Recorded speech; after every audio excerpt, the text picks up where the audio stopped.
سکینہ اکیلی تنہا میرے بابا میرے بابا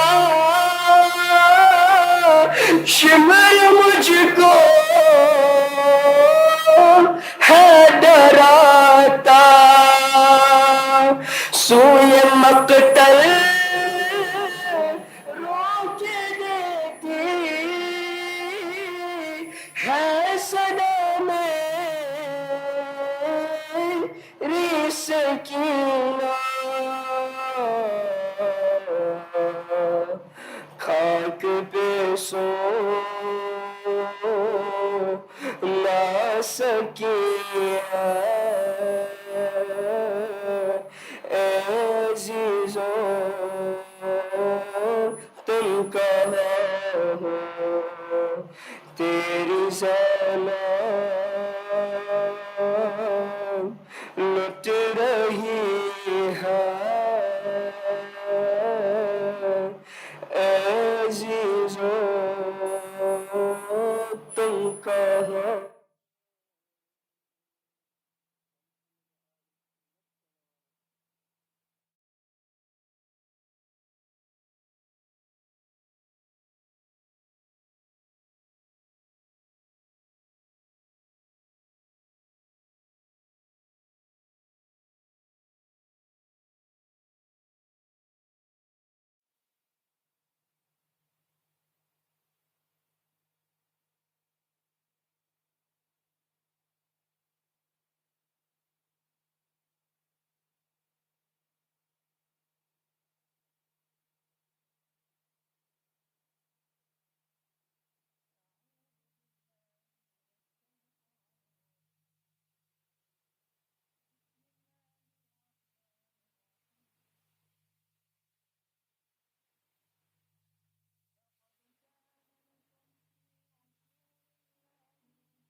ليجزي الله الصادقين بصدقهم ويعذب المنافقين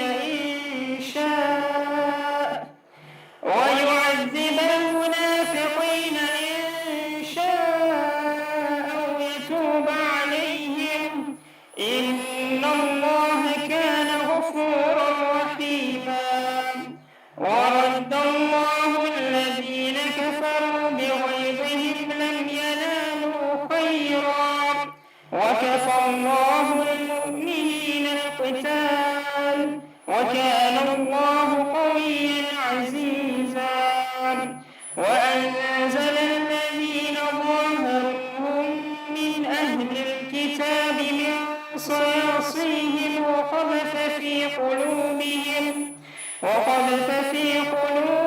الرعب فريقا تقتلون وتأسرون فريقا وأورثكم أرضهم وديارهم وأموالهم وأرضا لم تطئوها وكان الله على كل شيء قديرا صدق الله العلي العظيم.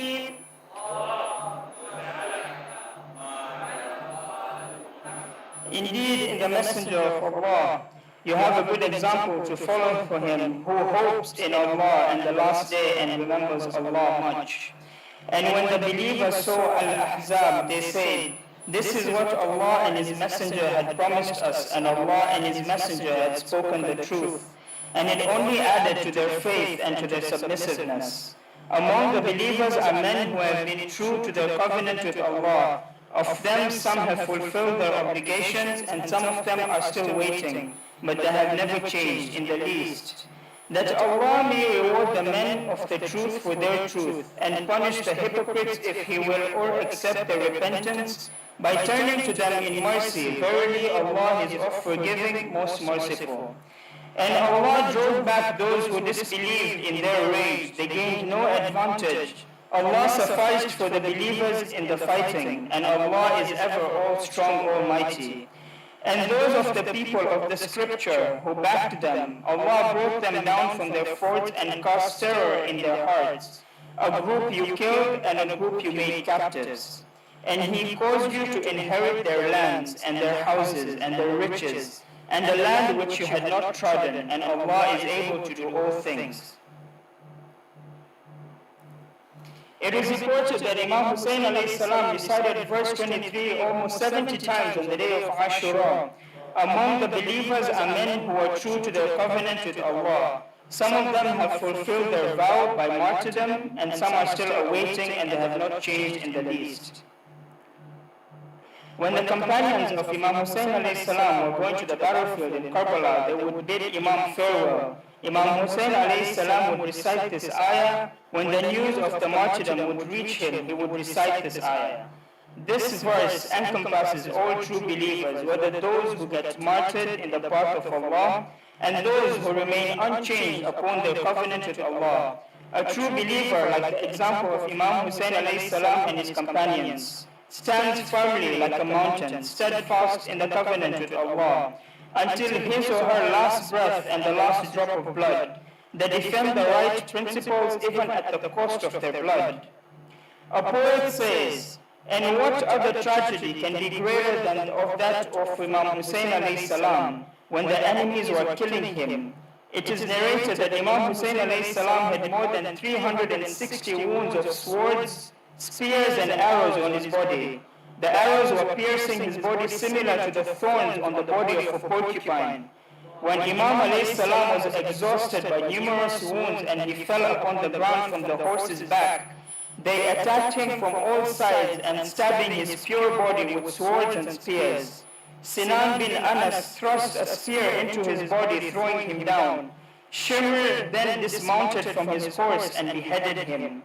The power of the blood of the martyrs of Karbala is such that it remains for all eternity, a defining moment in the history of Islam, and the love for Imam Hussein is engraved in the hearts of people. Sadaqallahu al-Ali al-Azim.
ما شاء الله.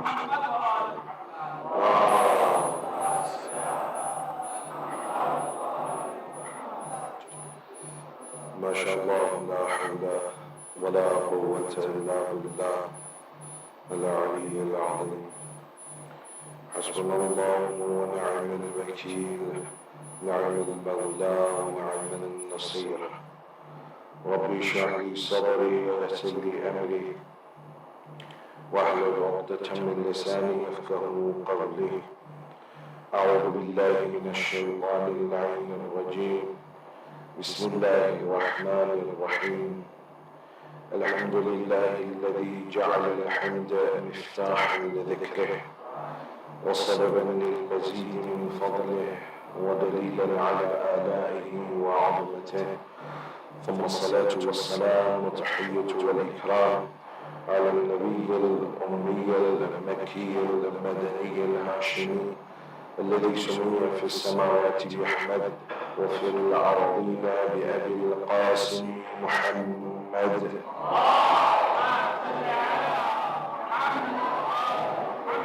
وعلى أهل بيته الأطيبين الأطهرين، سيما أولهم أمير المؤمنين وآخرهم بقية الله في الأرضين، روحي وأرواح العالمين لتراب أقدمهم الفداء. ورحمة الله على محبيهم ومواليهم وشيعتهم أجمعين، ولعنة الله على أعدائهم الملعونين. أما بعد، for the happiness of Hazrat Zahra Mirziya, for the enlightenment of the graves of the Muharram, of the graves of the Shahada, Ulama and Siddiqeen, for the safety of the followers of Ahlul Bayt around the world, and for the safety and the hastening of the reappearance of Hazrat Baqiyatullah al-A'adam, Arwahum al-Fida, please recite your loudest salawat.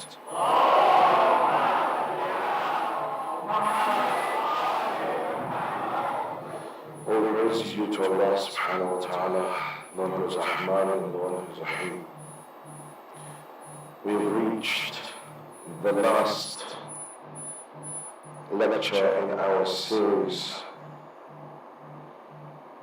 and alhamdulillah, Allah has allowed us to complete 12 days of mourning for Sayyid al-Shuhada.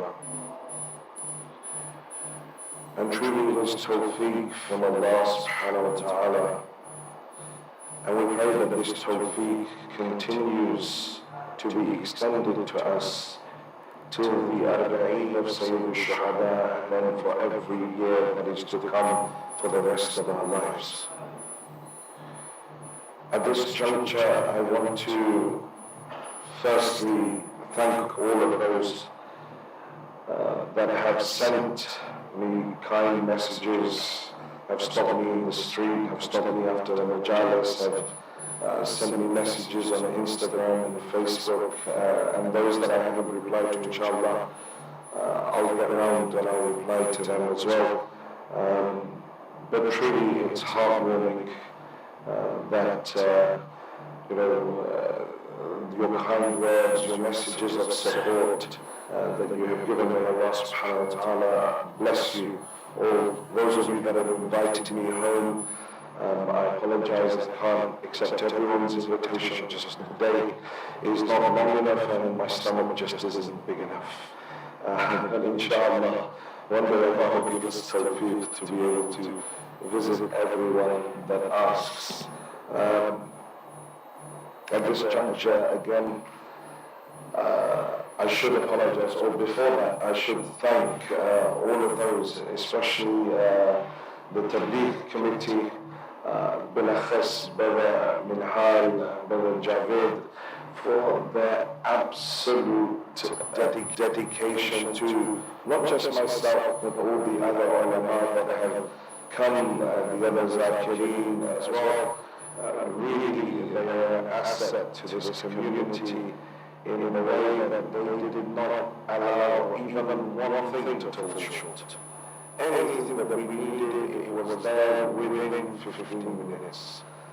Nothing. And really, there are the words to express the amount of gratitude. All we can do is pray to Allah subhanahu wa ta'ala that He increases their tawfiqat and He also gives us opportunity to serve them as well in the future, whether they come to England or anywhere else that I may be residing, inshallah. Lastly, it's an opportunity to ask for your forgiveness. If I have said anything, done anything in any way, shape or form that may have offended you, have hurt your feelings, not just all of you that are present, but those that are watching online, wherever they're watching from, if I have hurt you in any way, shape or form, I ask you that if you can find it somewhere in your heart to forgive me for the sake of Allah. It wasn't my intention to forgive you. It wasn't my intention to hurt you in any way, shape or form. So if you can find it in your heart to forgive me, that would be great. Obviously, I would forgive you. That was a slip of the tongue. For you and someone who knows. Anyhow, and if I haven't offended you, then probably this lecture will be the one that does it.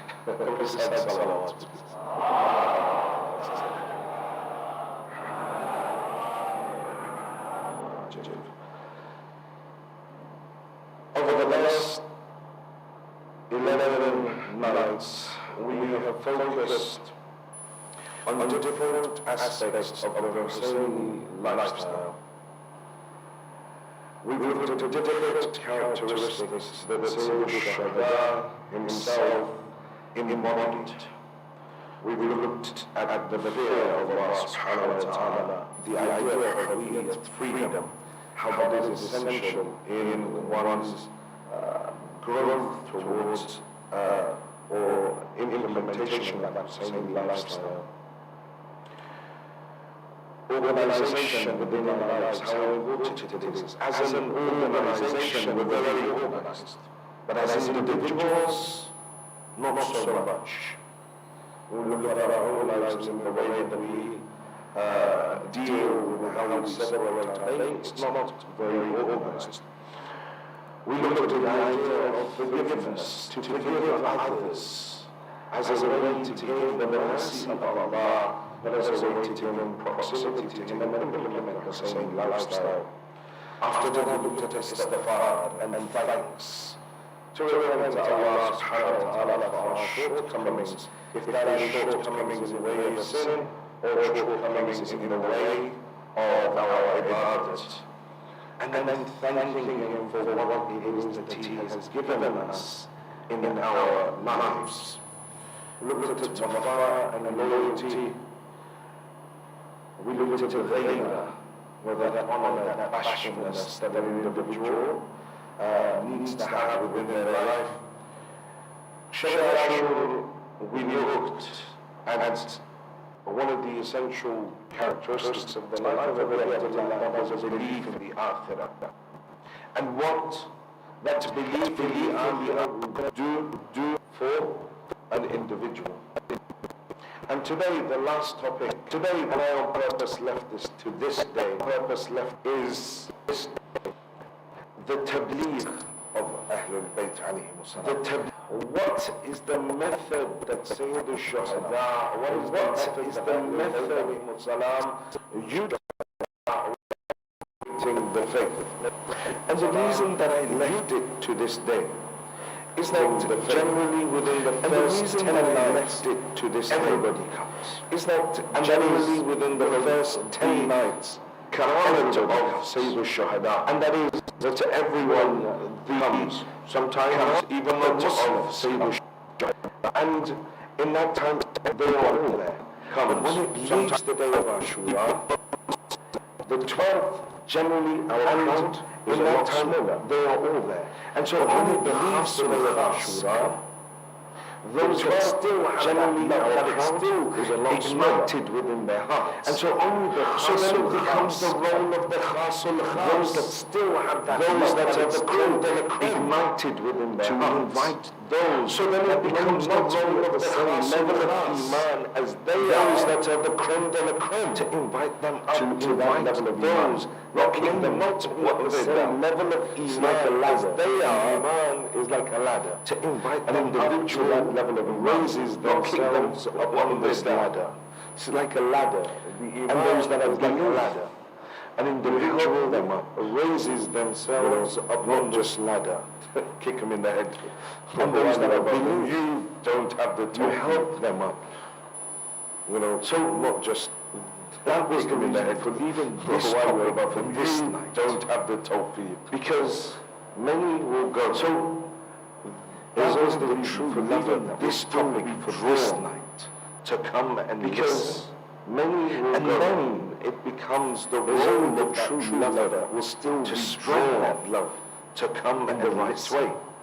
And then it becomes the role of that true lover to spread that ma'ruf and nahi anil munkar.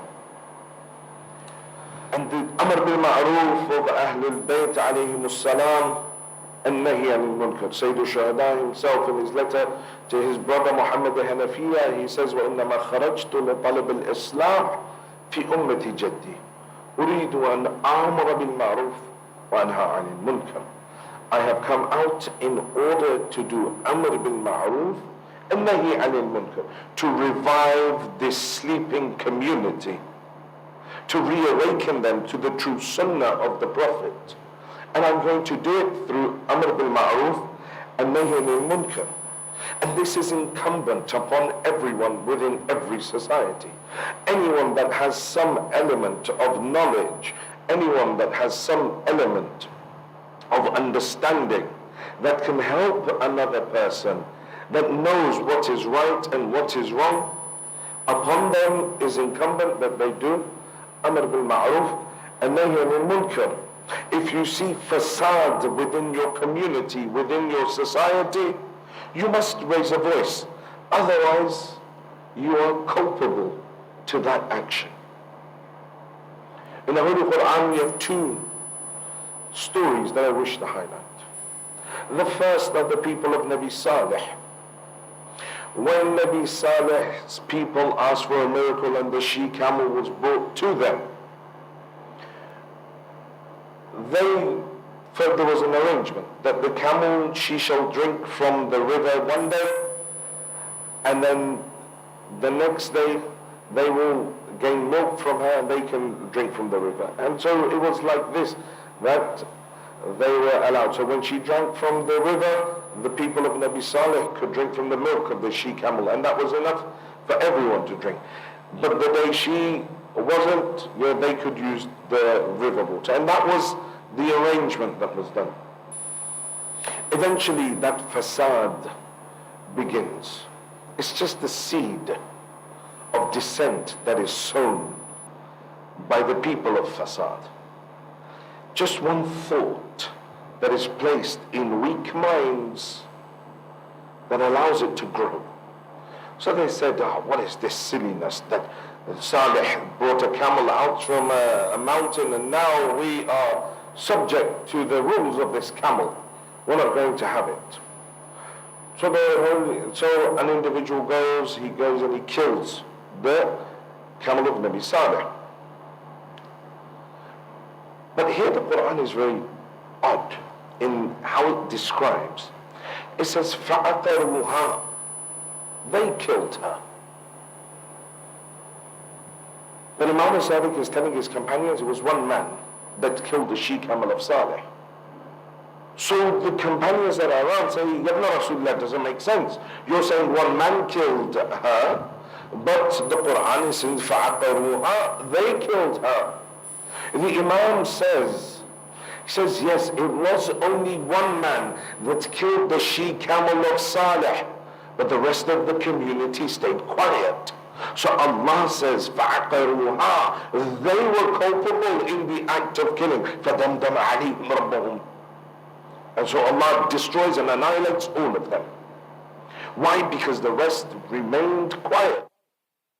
They have agreed or they may have disagreed, but the fact that they remained quiet was that they were happy with this action. Same thing we recite every day in the ziyarah. لعن الله أمة قتلتك ولعن الله أمة ظلمتك ولعن الله أمة سمعت بذلك فرضيت به. Not that they were happy and they were joyful, but the fact that they stayed quiet showed their happiness in the face of this dhulm that was committed upon you, O Aba Abdullah. So on one side you have a nation where one person committed an action, the rest remained quiet and they were destroyed. On the other side you have a nation who were all in fasad, but one person chose to stand up. In Antioch, when the three prophets were sent, وَجَاءَ مِنْ أَقْصَى الْمَدِينَةِ رَجُلٌ يَسْعَى قَالَ يَا قَوْمِ اتَّبِعُوا الْمُرْسَلِينَ. Habib al-Najjar comes running out from outside of the city to the people of Antioch and says to them, "O my people, obey the prophets." God had sent three prophets to the people of Antioch. The people of Antioch chose to reject them. They went to kill them. Habib al-Najjar, the one believing individual, Mu'min Ali Yasin, comes running from outside of the city. People obey the prophets. They turn around and they kill Habib al-Najjar. They kill Habib al-Najjar. He wanted to do Amr bil Ma'ruf and Nahy anil Munkar. Now what does the Holy Quran say? قِيلَ ادْخُلِ الْجَنَّةِ. We said to him, enter into Jannah. قَالَ يَا لَيْتَ قَوْمِي يَعْلَمُونَ. This is the height of where one needs to have the level of pain that one needs to have for their community. The level of Amr bil Ma'ruf. He comes in, he does Amr bil Ma'ruf, they kill him. Allah says, Habib Najjar, there is no questioning for you. There is no Munkar and Nakir for you. Jannah for you straight into heaven. قَالَ يَا لَيْتَ قَوْمِي يَعْلَمُونَ. How I wish, he says, how I wish my people had just understood. Even though they killed him, he still cared about them.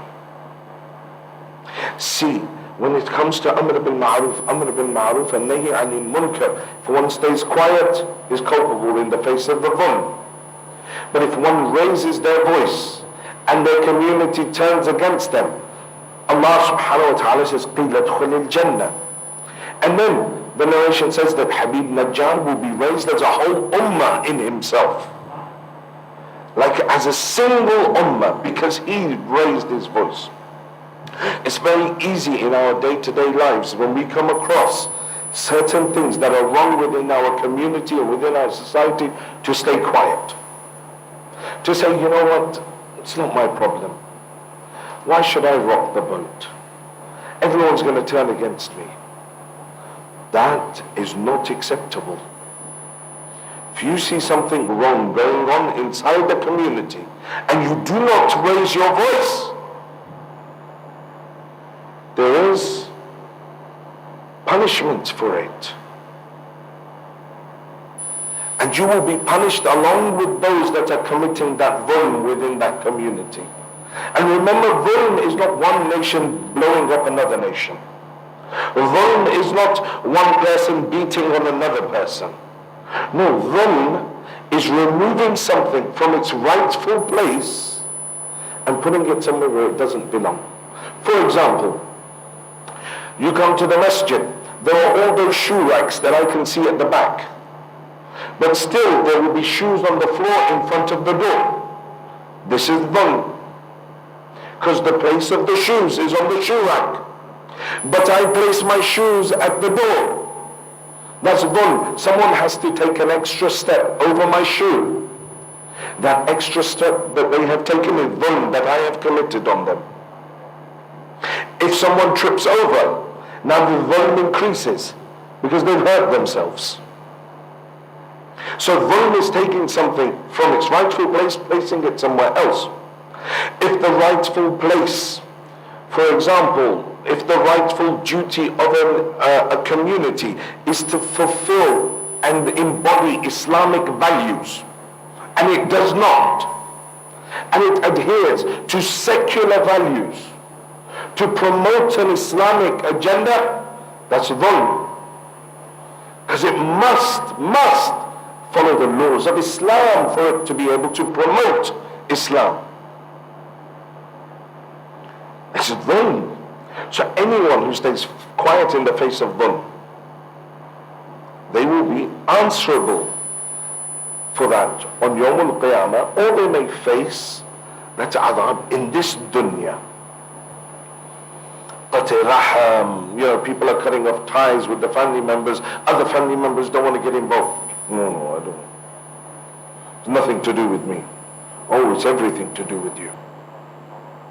There's qat'a rahams happening in your family, and you're staying quiet. You can fix the situation. You can at least try. So no, it's not my problem. It's between them. So no, you're answerable for that as well. You're answerable for that as well. It's a communal responsibility. Islam is not individualistic. Yes, on your journey towards Allah, that's one thing. But much of your ibadat is linked to the community and the wider society. So for example, when Ali ibn Mahziyar finally gets the opportunity to meet Imam al-Hujjah, and he says to the Imam, why was it that there was such a separation? So many years I was doing ibadat to be able to meet you. He says, Ali ibn Mahziyar, do you know why? He says, because you did not go to the aid of the muftada'ifin, those that were downtrodden and weak within your society. You were too busy trying to meet me, and you forgot about those that were the weak ones in your society, those that society had forgotten about, those that lived below the poverty line, those that were oppressed within your society. You forgot about them. And so this is what created the distance between me and you.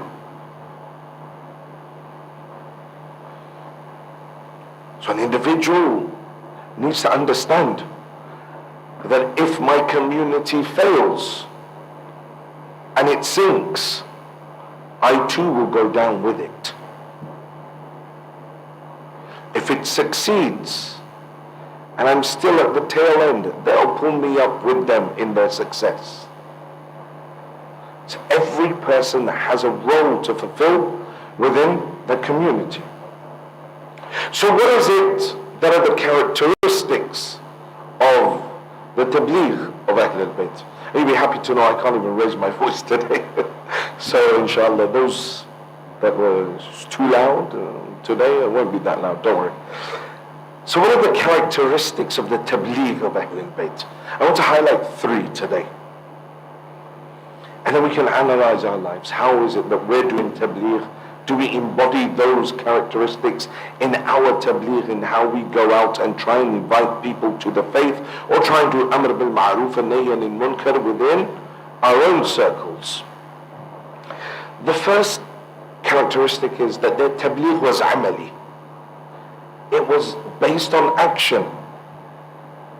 أريد الأمر بالمعروف وأنهى عن المنكر وأسير بسيرة جدي وأبي علي بن طالب. Oh Imam, how are you going to amr bil ma'roof and nahy anil munkar?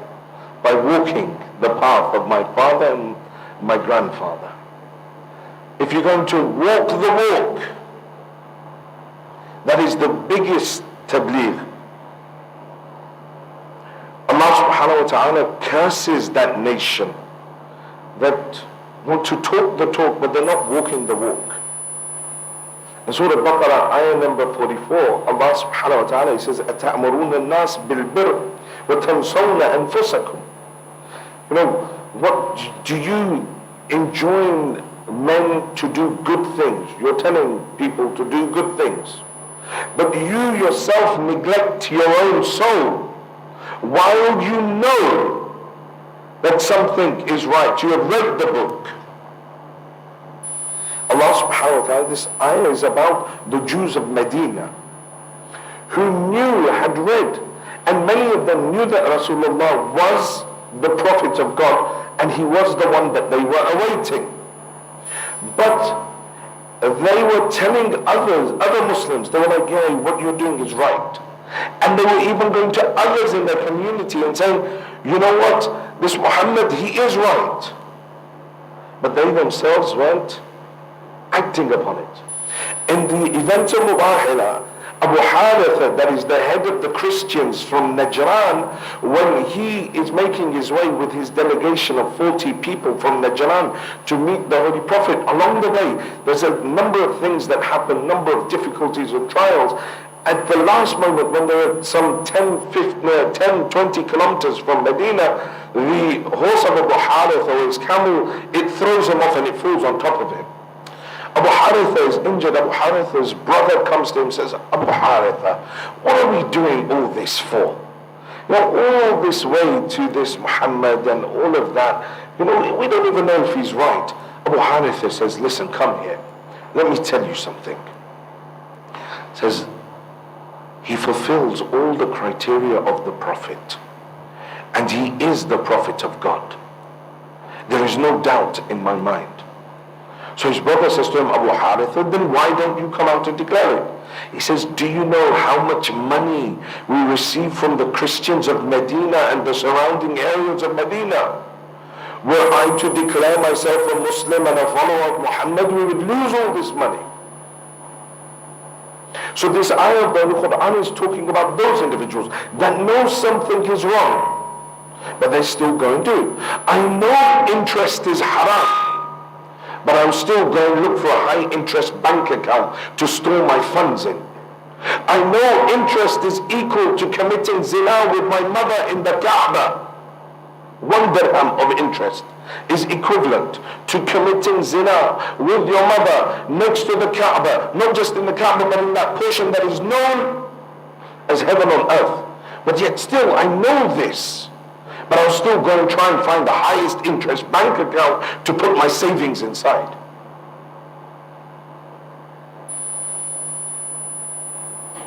So the Quran is saying, so you try and enjoy the other people, you sit there in Majlis, hear about interest. Yes, no, haram, don't do it.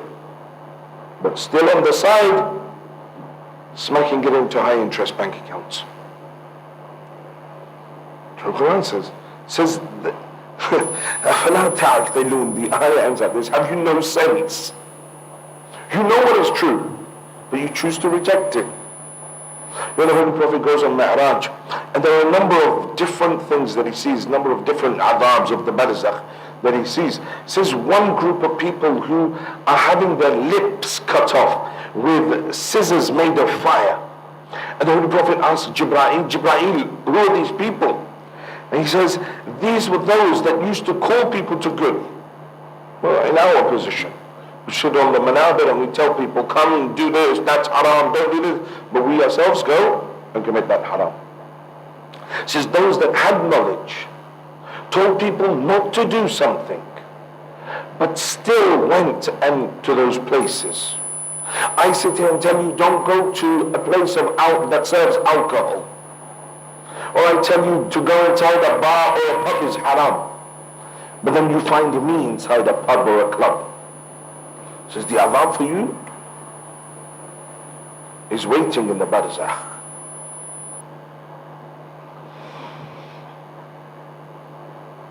Those that have knowledge are responsible for that knowledge, to act upon it.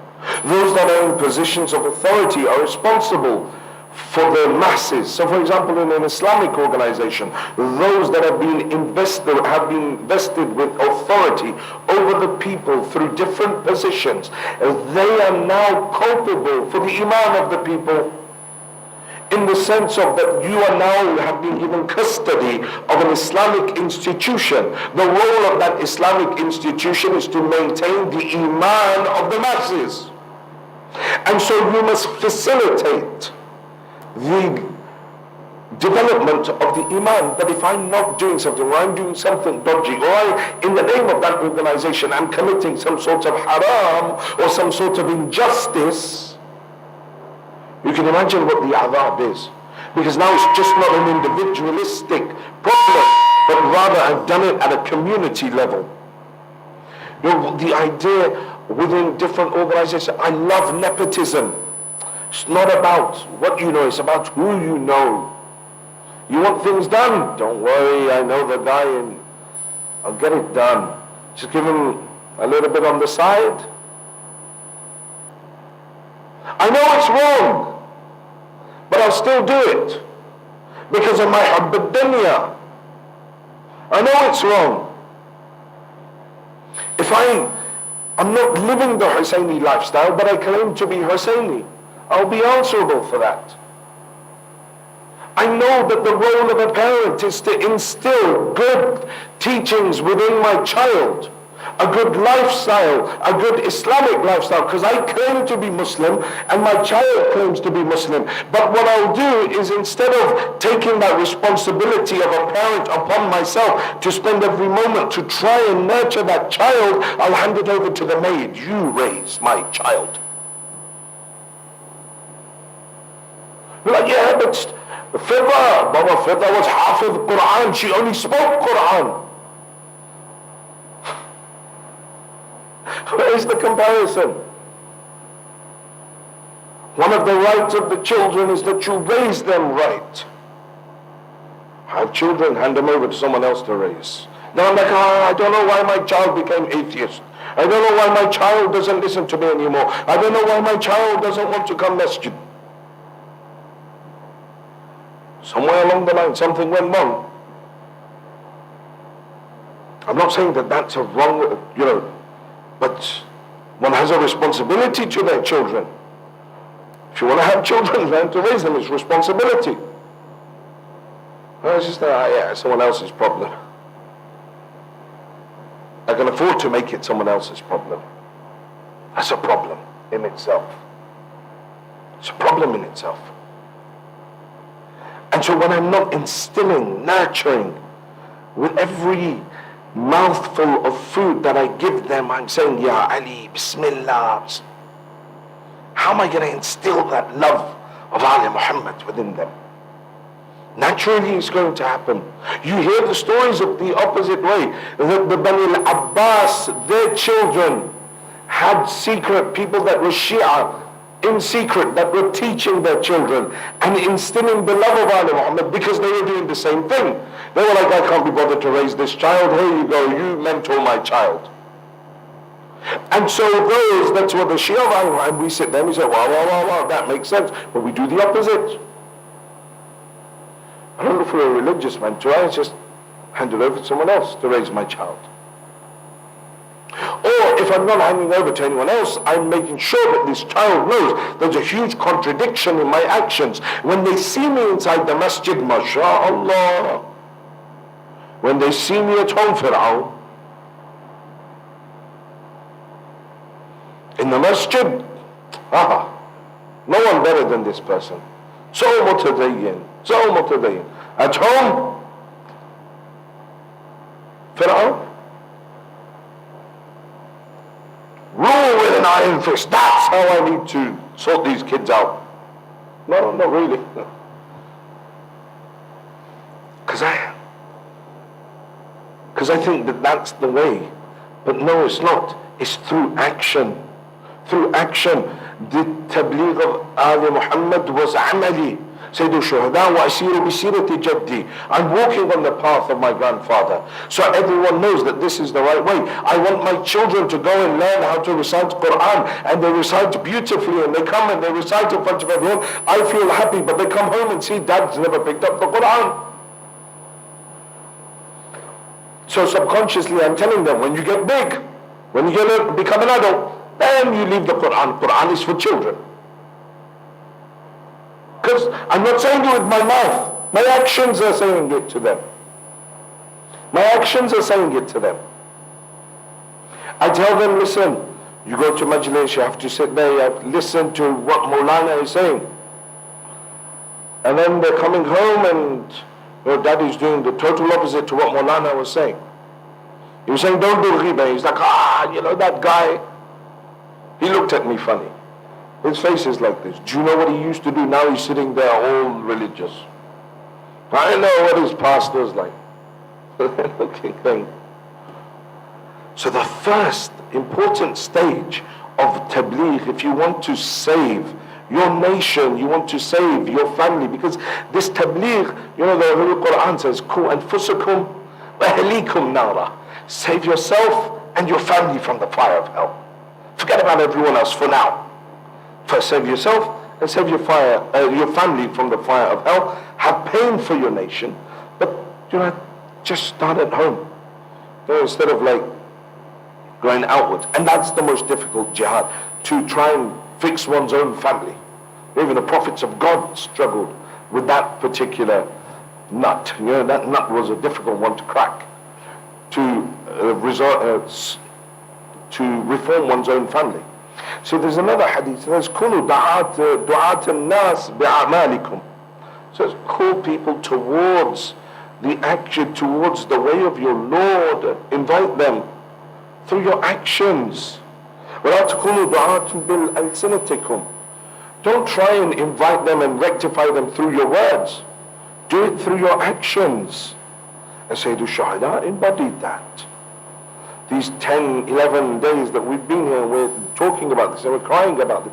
It's for that reason, because he embodied those very characteristics. The second characteristic of the tabligh of Ahlul Bayt alayhi salam is that their interaction was very akhlaqi. The Holy Quran says, "Ud'u ila sabila rabbik," call people to the way of your Lord, bil hikmah, with wisdom, with good words. وَجَادِلْهُمْ بِالَّتِي هِيَ أَحْسَنُ. And if someone argues with you, then argue with them in the best of ways. Our version of Amr bil Ma'ruf is, "Oh,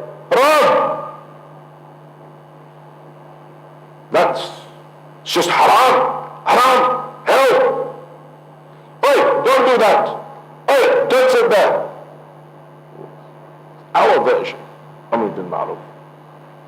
But the godly version is with love, is with akhlaq. And we hear all the stories. Imam al-Hasan, Imam al-Hussein are young, they see an elderly man doing wudu incorrectly. They go and they try and adjust, try and figure out. And there's no harm in having your wudu checked. Go to your resident alim, ask someone else, watch a YouTube video, now everything's there. Check your wudu. I'll tell you this much. Yesterday in the Amal, we could see people doing wudu.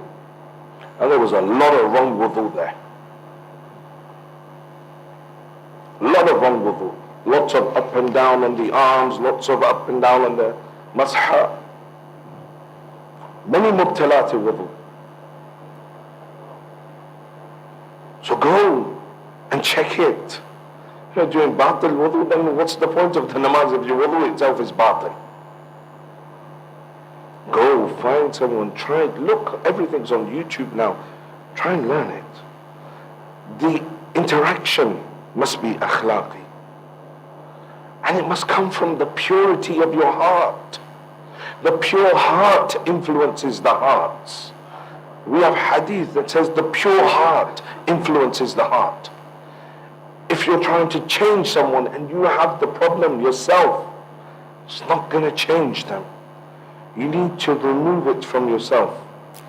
And we have hadith, al-adab, kamal al-rajul. That adab, akhlaq, good manners is the perfection of a man. Is the perfection of a man.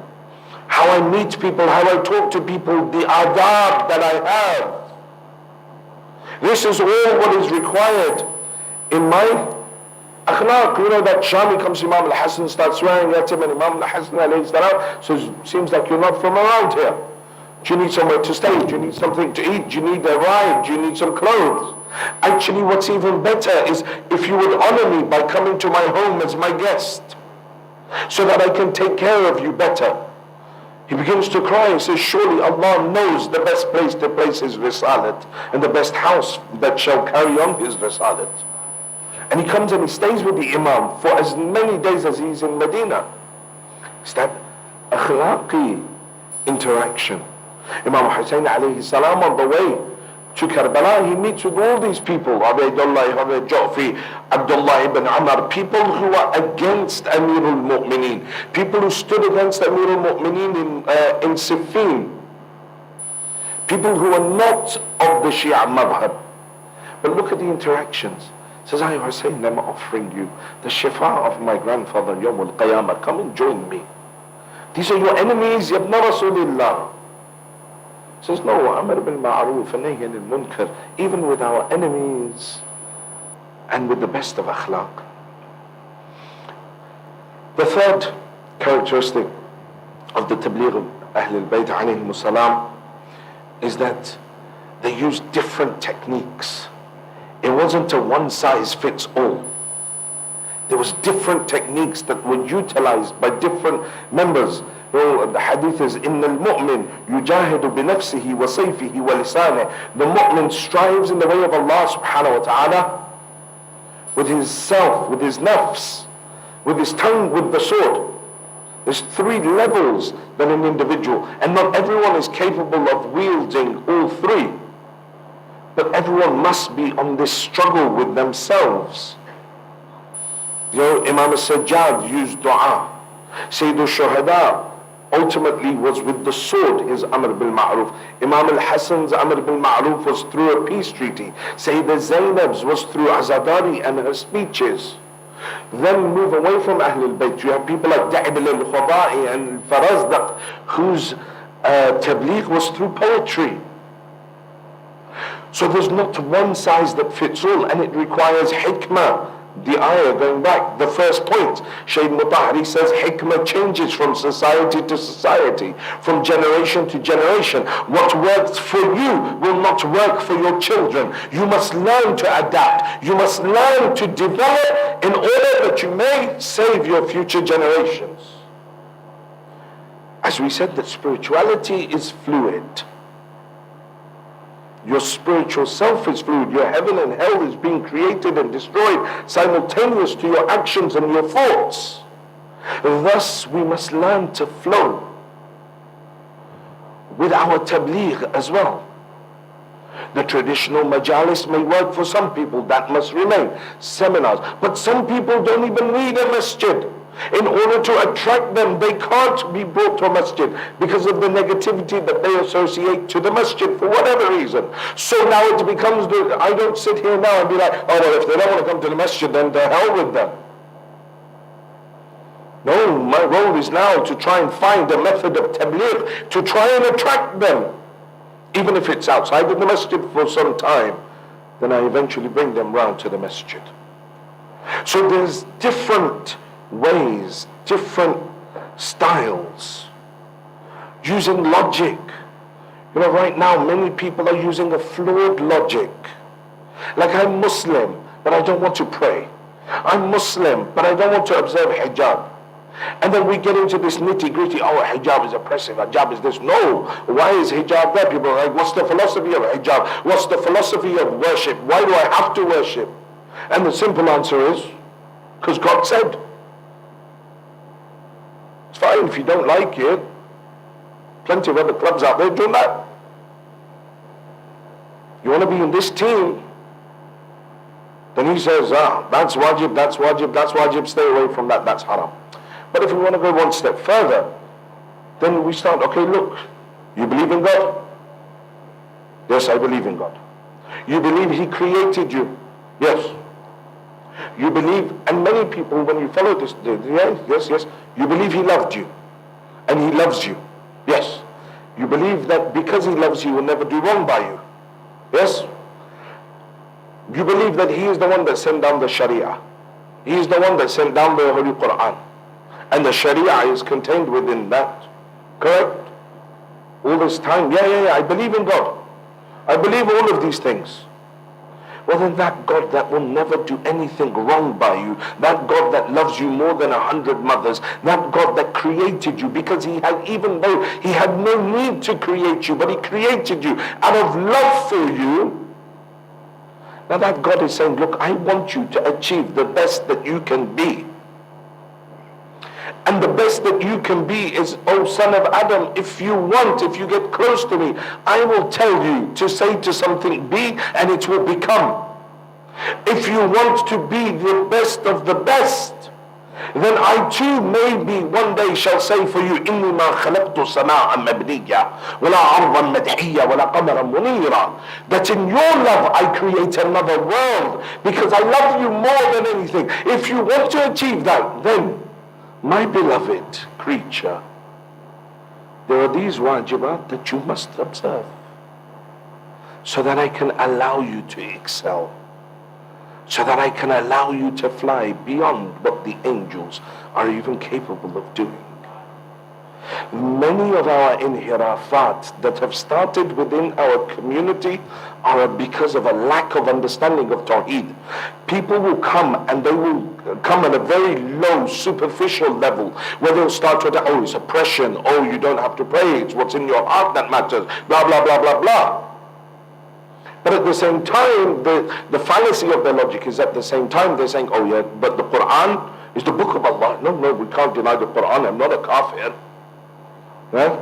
And I don't deny the Prophet, I don't deny the Imams, but this thing, at that point, this isn't a logical choice of theirs, but rather is hubb ad-dunya.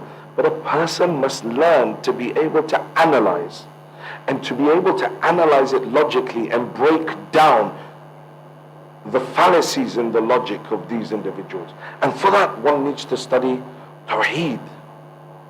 One needs to understand the kalam, ilm al-kalam and aqaid and things. And it's something that we can all ponder over. It's not difficult. But the point being, these inhirafat, these problems, these deviancies that are occurring from individuals that are not scholars, I may add. Individuals that are not scholars. See, look, and this is the last point I'll make. When I want to take medical advice, I've got a problem with my heart. Do I go and see a psychologist? I don't know, it's a very simple example, and this is way above your aql, but just human. I don't go and see a psychologist. I don't. But he's in the health field. So yeah, I know, but he's not a specialist in the heart. Yeah, I know, but he's still in the health field. He speaks all the medical jargon. He says all the fancy medical words. So yeah, but he's not a specialist in the heart. So I know, but still, you wouldn't, no logical person would do that. But somehow, some way, when it comes to the deen, any clown that stands up, that has some level of understanding of some few terms in the religion, like, oh, yeah, I like that. I like what this person has to say.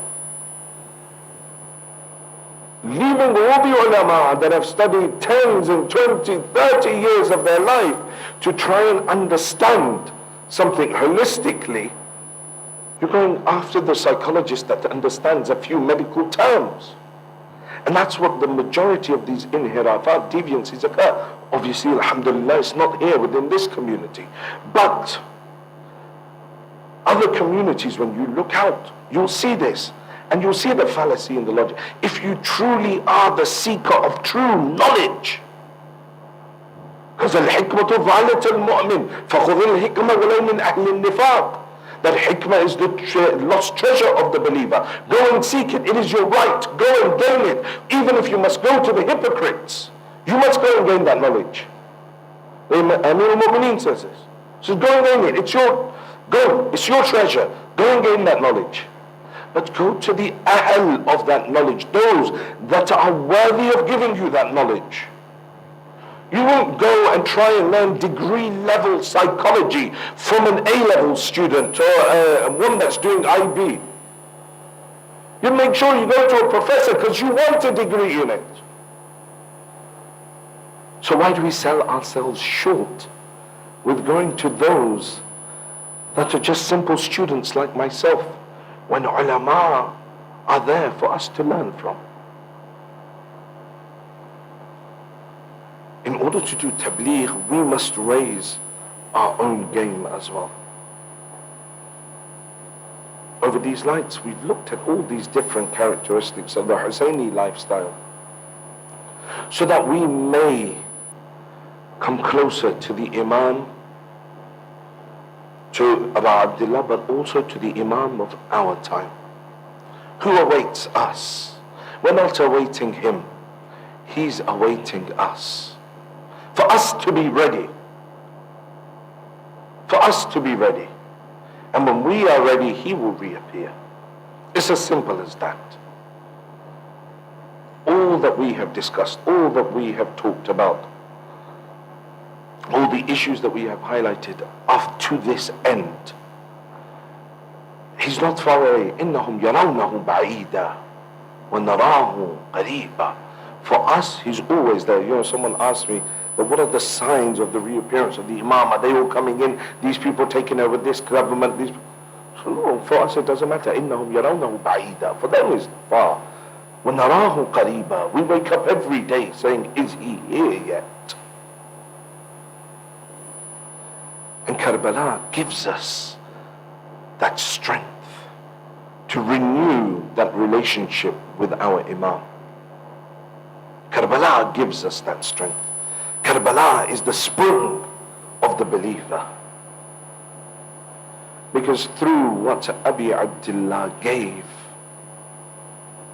he gave life to Islam again. حَقَّاتِ بِنَا إِلَىٰ أَسْتَ حُسَيْنِ. He became the bina, the foundations of La ilaha illallah. And that's why in Karbala I've recited this hadith for you before.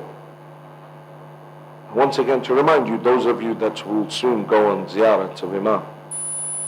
It's inscribed in places around that Hussein, you gave everything for the sake of Allah. So Allah gave you three things in return. Imamat in your lineage, shifa'a in your turba, and ijabatul du'a tahta qubbah. That your du'as, all du'as are accepted under your dome, Hussein. Because he gave everything. Eventually he gave his own life as well. But the sacrifices of Ali Muhammad didn't stop there. Because from last night, the sacrifices of Zainab and Sajjad begin. As of last night, Zainab became the Abbas for the women of Ali Muhammad. That on the 11th of Muharram, when all of them were being gathered and tied and forced to mount upon camels that had no saddles, Aqila Zainab comes forward. All the women were struggling. Zainab is the one that puts her knee in the way and says, stand on my knee, let Zainab help you get upon the camel. One by one she helps every single one of the ladies to mount the camel until she comes to her own. Nazarat shimalan wa yamina. She looks towards her left and right. She looks towards the Furad. Akhi Abbas. Oh brother Abbas, when I came you were here. Oh Ali Akbar. Oh Qasim. Oh Hussein, where are you all? When I left Medina, you surrounded me from all four sides. Each one, when I wanted to come down from the camel, someone would put their arm forward, someone would put their knee forward, but now none of you are here. Zainab is standing here alone. Who will help Zainab mount? Soon the sound of chains is heard. Sajjad comes forward. Oh, Auntie Zainab, Sajjad will help you get on the camel. The caravan begins to leave. They purposefully take the camels through the shuhada's bodies. They begin to show each one of the women their shuhada as they lay on the plains of Karbala. As they're taking these camels, Zainab in the distance sees a pile of stones and spears and arrows. Zainab throws herself from the camel to the ground. When Ali Akbar fell from his horse, he was a man and he fell from a horse. When Qasim fell, yes, Qasim was young, but he was a man and he fell from a horse. When Abu Fadl al-Abbas fell from his horse, yes, Abbas's arms were cut and he fell on his face. But Abbas was a man and he fell from a horse. On the 11th of Muharram, when Zainab throws herself from the camel, she is a woman falling from a camel and her hands are tied around her neck. Zainab falls upon her face over the plains of Karbala. When Zainab ran and she sat, then she ran again and she sat, then she ran again and sat. They said, why is it Zainab ran and sat so much? They said the first reason could be that Zainab was tired from Sham al-Ghariban. The whole night she was awake taking care of the women and children, so she couldn't sustain running. They say, but the second reason, more probable than the first, is that when the body of Abi Abdullah was trampled under the hooves of the horses, the limbs became separated from the body of Imam al-Hussein. Now as Zainab runs, she comes across a limb of her brother. She sits down next to it. She kisses it. Then she runs again until she reaches that pile of sticks and stones. She looks at it and says, are you my brother? Are you my brother? Zainab looks towards Medina. Ya Jaddah, Salla alayka malaikatu as-sama, wa hadha Husaynuka murammal bidima, muqatta al-a'ma, maslub al-'amamati wal-rida, wa banatuka sabaya. Oh my grandfather, the angels of heaven would come and say salams to you. But here lies your Hussein, covered in his own blood, his limbs separated from his body, his amama and clothing stolen from his body. And oh my grandfather, your daughters are being taken captive. Zainab looks for a place. She bends down, finds nowhere where there is no wound that she can kiss. The whole body of Abi Abdullah covered in wounds. They say Zainab bent forward. She kisses those severed veins of Abi Abdullah. Oh, Imam al-Hussein, when Ali Akbar fell, Zainab came and gave you condolences. Zainab came and lifted you from the body of your Ali. She came and she consoled you. Oh, Abdullah, who is there that will console Zainab? Who is there that will lift Zainab from your body? Ya Abdullah, come and have a look. There is no one to console her. There is only Shamar and the whip of Shamar. ألا لعنة الله على القوم الظالمين وسيعلم الذين ظلموا أي منقلب ينقلبون إنا لله وإنا إليه راجعون. We pray to Allah subhanahu wa ta'ala to forgive our sins. Pray to Allah subhanahu wa ta'ala to forgive the sins of our parents. Oh Allah, those of our parents that are alive, give them long lives. Those of our parents that have left this world, give them a place next to Ali Muhammad in Jannah. Oh Allah, these 12 nights of Azadari that we have done for Sayyid al-Shuhada, Ya Allah, even if one of these nights is accepted in your court, Ya Rab, that will be our salvation. Ya Allah, please accept this small Azadari from us. Ya Allah, those who are ill, give them shifa. Those who are in debt, clear their debts. Ya Allah, there are so many mu'mineen that have contacted us for du'as, those that are online, those that are present. I don't know what difficulties they brought to the door of Abi Abdullah for these last 12 nights, Ya Allah. But Ya Allah, you are the one that has made Hussein one of the doors to Jannah. Ya Allah, for the sake of Abi Abdullah, fulfill the hajat of those that have hajat, remove the grief of those that have grief, dispel the sorrows of those that have sorrows. Ya Allah, allow us to go on the ziyarat of Abi Abdullah this year and every year. Ya Allah, keep safety azadar of Sayyid al-Shuhada wherever in the world they may be. Ya Allah, hasten the reappearance of Yusuf al-Zahra and allow us to be amongst his true muntadhirin, his true awaiters. Matam al-Hussein.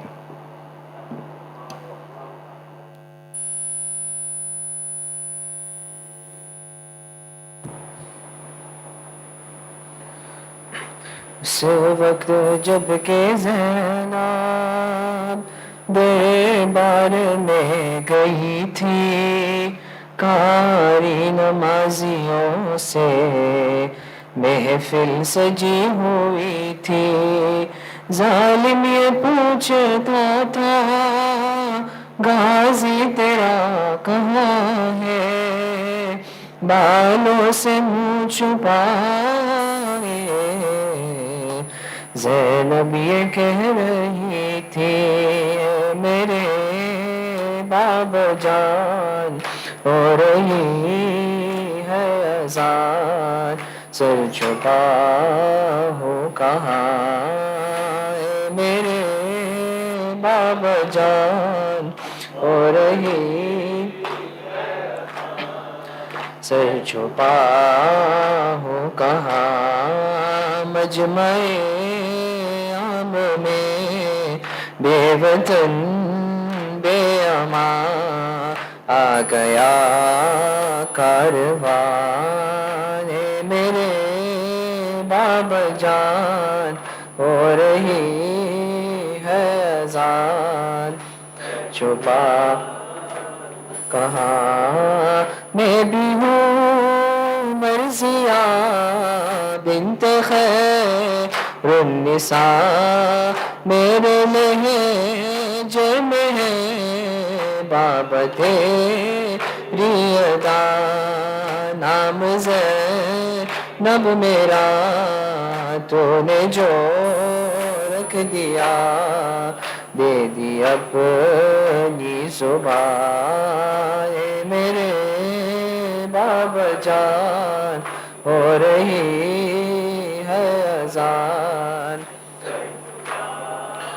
وہ کہاں بابا جان میری دعا مانگتی رہ گئی بامدر سج گئے جیتے جی مر گئی حلقہ شام میں نام سن کر میرا مر گیا ناتوان میرے بابا جان ہو رہی ہے اذان سر چپ وہ کہا ہاتھ کانوں پہ ہے نیل گالوں پہ ہے اور نشان جو سکینہ کے شانوں پہ ہے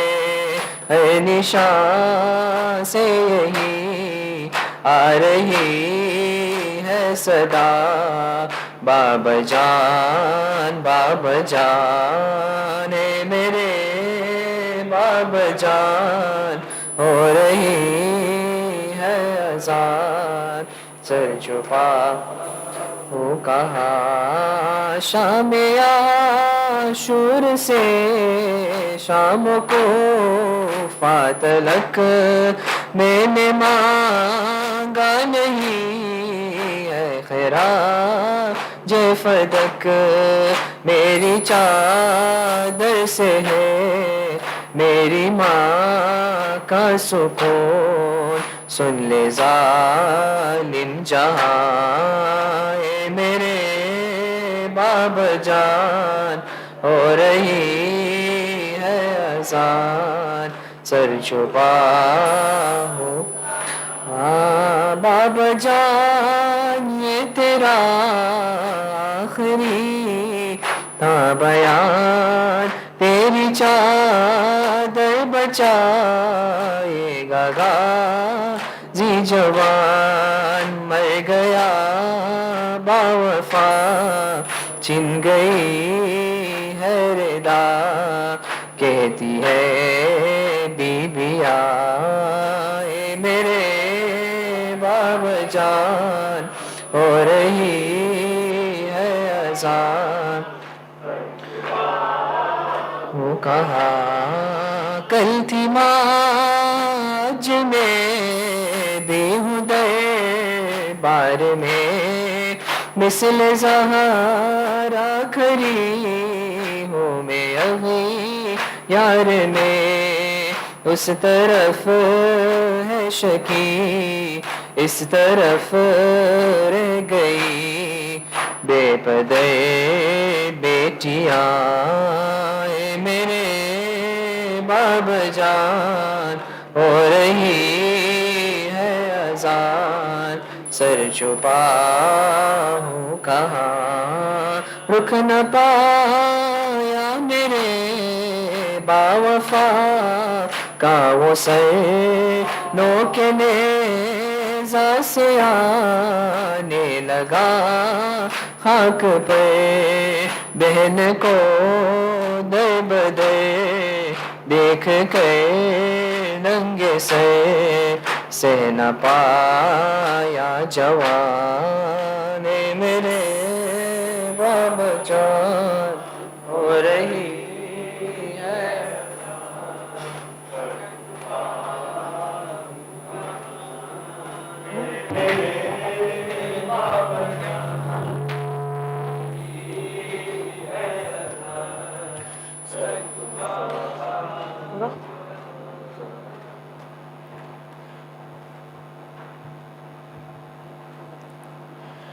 الشام الشام الشام الشام الشام الشام، کوفے کا اور شام کا منظر، کوفے کا اور شام کا منظر، کوفے کا اور شام کا منظر، یاد جب آ جاتا ہے بابا، یاد جب آ جاتا ہے بابا، دل میرا پھٹ جاتا ہے بابا، کوفے کا اور شام کا منظر، کوفے کا اور شام کا منظر، قبر پہ شبیر کی کرتے تھے عابد بکا، ہو گیا کیا کیا جفا سنیے شہ کربلا، سر پہ کسی کی نہ تھی چادر، یاد جب آ جاتا ہے بابا،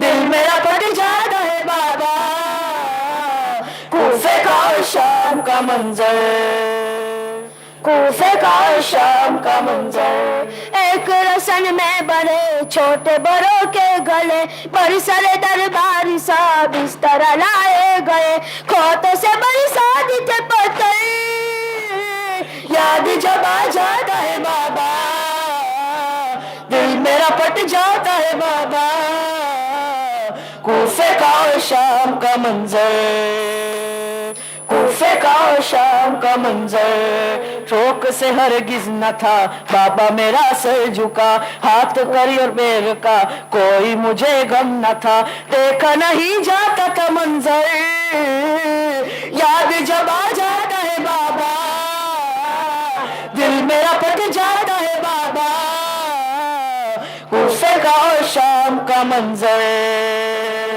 کوفے کا اور شام کا منظر، بالی سکینہ کا غم دل یہ نہیں بھولتا، سب کے تشانے بندے اس کا بندھا تھا گلا، درد سے وہ رہتی تھی مزتر، یاد جب آ جاتا ہے بابا، دل میرا پٹ جاتا ہے بابا، کوفے کا اور شام کا منظر، کوفے کا اور شام کا منظر، جب کیا سجاد سے آکی کسی نے سوال، گزرا کہاں پر امام آپ کو زیادہ ملال، کہتی تھی الشام مقرر، یاد جب آ جاتا ہے بابا، دل میرا پٹ جاتا ہے بابا، کوفے کا اور شام کا منظر، کوفے کا اور شام کا منظر، کوفے کا اور شام کا منظر، الشام الشام الشام،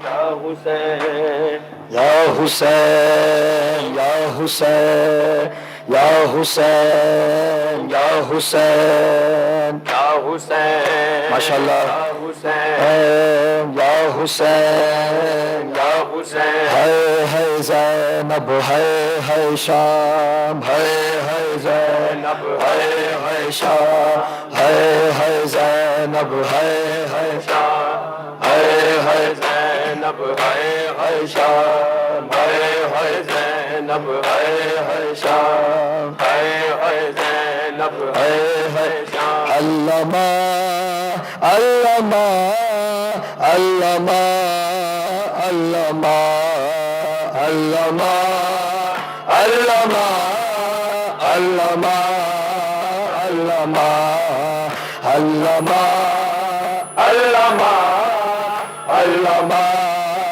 علامہ علامہ علامہ علامہ زہرا کی بیٹیوں کی ردائیں اتر گئی زہرا کی بیٹیوں کی ردائیں اتر گئی زہرا کی بیٹیوں کی ردائیں اتر گئی ہے زہرا کی بیٹیوں کی ردائیں اتر گئی زہرا کی بیٹیوں کی ردائیں اتر گئی سجاد کو ضعیف صدائیں یہ کر گئی علامہ علامہ علامہ مل کے سارے ماشاءاللہ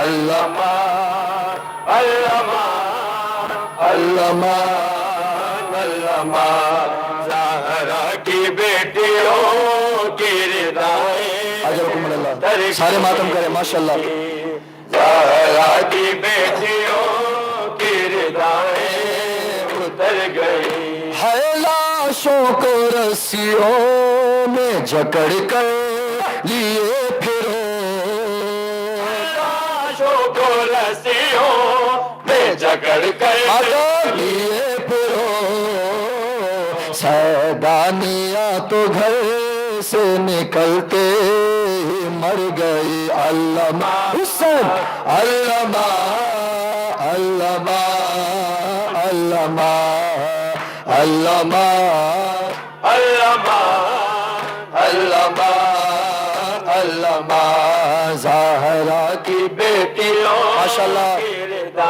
جناب زہرا قبول فرمائیں پوچھا بلند آواز میں زہرا کی بیٹیوں کی ردائیں اتر گئی ہے جاتی تھی جو کبھی کبھی زہرا کی قبر پہ جاتی تھی جو کبھی کبھی زہرا کی قبر پہ جانے خدا ہجوم سے کیسے گزر گئی علامہ علامہ علامہ علامہ علامہ علامہ علامہ علامہ زہرا کی ماشاءاللہ کی ردائیں اتر گئی زہرا کی بیٹیوں کی ردائیں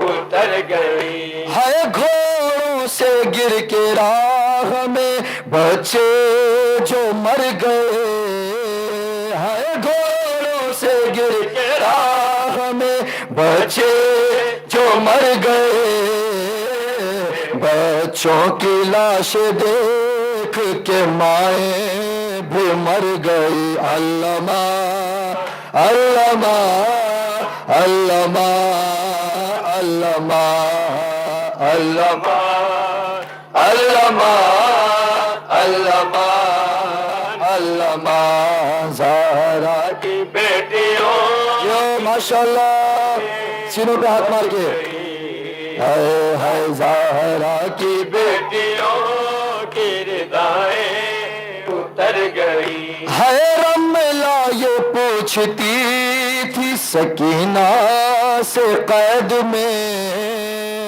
رملہ یہ پوچھتی سکینہ سے قید میں ہے زخمی ہے کان بالیاں بی بی کے دھر گئی علامہ علامہ علامہ علامہ علامہ علامہ علامہ مولا حق امام یا حسن یا حسین مولا حق امام یا حسن یا حسین حسین یا حسین یا حسین یا مل کے ماشاءاللہ حسین اے وہ عابد بیمار تھا وہ عابد بیمار تھا ہے چلنے سے جو لاچار تھا چلنے سے جو لاچار تھا اور شام کا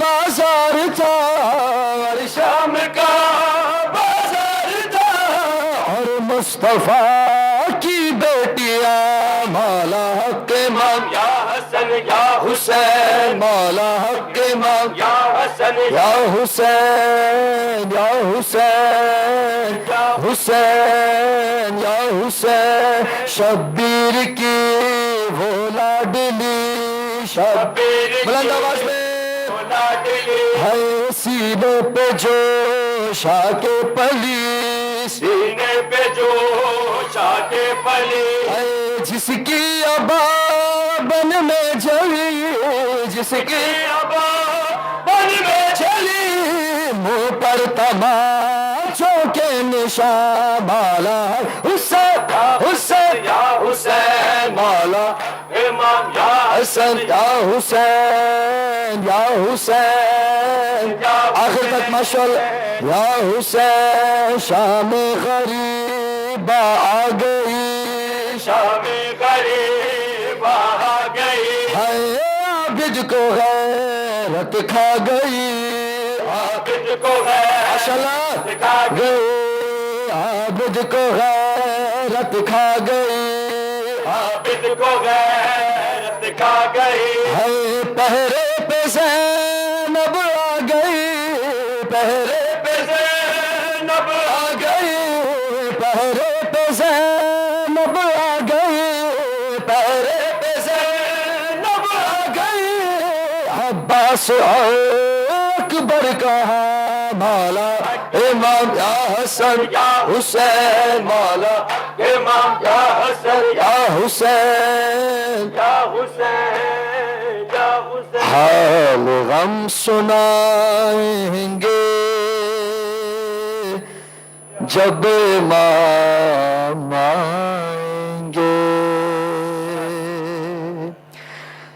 زخم دل دکھائیں گے جب امام آئیں گے آئیے عزیزان من ایام کا اس واسطہ دے کر یہ ایام ازا 10 روز جو ہم نے عبداللہ الحسین کا ماتم کیا آئیے امام زمان کو صدا دیتے ہیں حال غم سنائیں گے جب امام آئیں گے زخم ہے ابھی تازہ مکہ اور مدینہ کے شام کوفہ کرب و بلا ہم بھلا نہیں سکتے از سقیفہ تائید غیر سے نہیں پہنچے جتنے دکھ اٹھائے ہیں ہم نے کلمہ گویوں سے ایک ایک چکائیں گے ایک ایک چکائیں گے بلند آواز میں جب امام اور مرحلہ قیامت کا ہے ظہور پر موقوف ان سے داد جور و جفا ہے ظہور پر موقوف انتقام کرب و بلا ہے ظہور پر موقوف اہتمام راز جزا ہے ظہور پر موقوف ہم سکون پائیں گے ہم سکون پائیں گے جب امام آئیں گے. ایک شعر میں اپنی جانب سے امام زمان کی حضور کرتا ہوں. عشق امام زمانہ کی کچھ تقاضے ہیں، پیش خدمت کرتا ہوں. جب امام آئیں جھوٹ بولنے کو ہم مشغلہ سمجھتے ہیں، بات بات پر بے جا مصلحت برتتے ہیں، خمس بھی نہیں دیتے، غیبتیں بھی کرتے ہیں، لہب و لعب کا سامان ہم گھروں میں رکھتے ہیں، کس طرح چھپائیں گے، کس طرح چھپائیں گے، جب محسوس کریں کہ پانی جب بھی پیتے ہیں، پانی جب بھی پیتے ہیں، یاد آتے ہیں سرور، دیکھ کر جوانوں کو قاسم و علی اکبر، دیکھ کر بھرے گھر کو زینب و حضی کے پسر، مسکراتے بچوں کو دیکھ کر علی اصغر، ہم بھی مسکرائیں گے، ہم بھی مسکرائیں گے، جب امام اور العجل جو کہتے ہیں،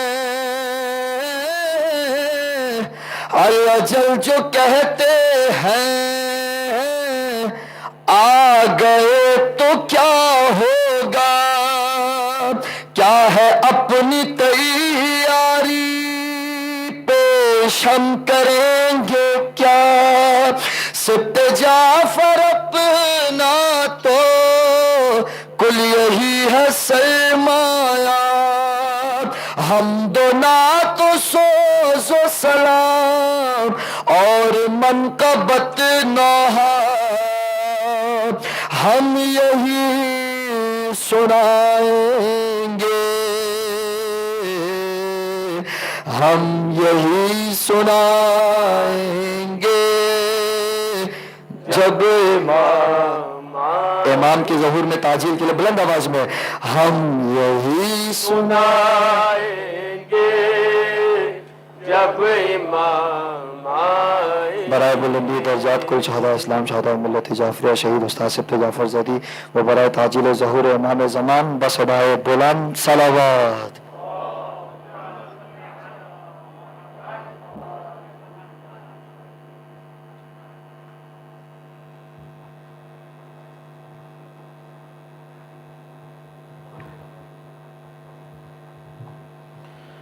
السلام عليك يا رسول الله، السلام عليك يا أمير المؤمنين وسيد الوصيين، السلام عليك يا خديجة الكبرى أم المؤمنين، السلام عليك يا فاطمة الزهراء سيدة نساء العالمين، السلام عليك يا حسن المجتبى، السلام عليك يا أبا عبد الله الحسين وعلى علي بن الحسين وعلى أولاد الحسين وعلى أصحاب الحسين، السلام عليك يا علي بن الحسين زين العابدين، السلام عليك يا محمد بن علي الباقر، السلام عليك يا جعفر بن محمد الصادق، السلام عليك يا موسى بن جعفر القاذم، السلام عليك علي بن موسى الرضا وعلى أختك فاطمة المعصومة، السلام عليك يا محمد بن علي التقي، السلام عليك يا علي بن محمد الهادي، السلام عليك يا حسن بن علي الأسقري،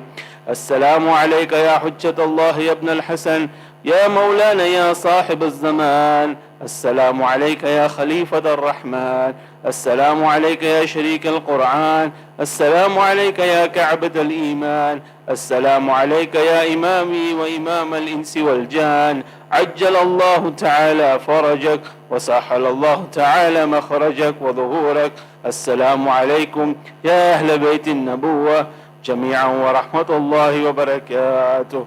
اللهم صل على محمد وآل محمد. بسم الله الرحمن الرحيم.